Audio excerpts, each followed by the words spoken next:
തെരഞ്ഞെടുപ്പ് കമ്മീഷന്റെ വിജ്ഞാപനവും വരണാധികാരി പുറപ്പെടുവിക്കുന്ന തെരഞ്ഞെടുപ്പ് നോട്ടീസ് പരസ്യപ്പെടുത്തലും 2025 നവംബർ 14 വെള്ളി. നാമനിർദ്ദേശ പത്രിക സമർപ്പിക്കുന്നതിനുള്ള അവസാന തീയതി 2025 നവംബർ 21 വെള്ളി. നാമനിർദ്ദേശ പത്രികകളുടെ സൂക്ഷ്മ പരിശോധന സ്ക്രൂട്ടിനി 2025 നവംബർ 22 ശനി.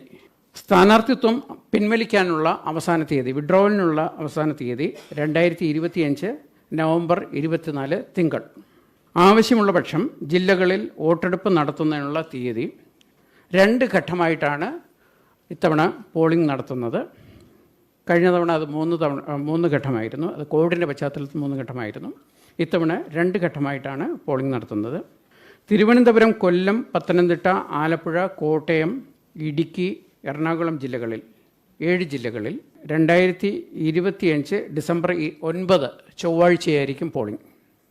തൃശ്ശൂർ, പാലക്കാട്, മലപ്പുറം, കോഴിക്കോട്, വയനാട്, കണ്ണൂർ, കാസർഗോഡ് ജില്ലകളിൽ 7 ജില്ലകളിൽ 2025 ഡിസംബർ 11 വ്യാഴാഴ്ചയായിരിക്കും പോളിംഗ്. ഡിസംബർ 9 ഡിസംബർ 11 2 ഘട്ടമായി രാവിലെ 7 മണി മുതൽ വൈകുന്നേരം 6 മണി വരെയായിരിക്കും പോളിംഗ്. വോട്ടെണ്ണൽ നടത്തുന്നത് കൗണ്ടിംഗ് 2025 ഡിസംബർ 13 ശനിയാഴ്ചയാണ്.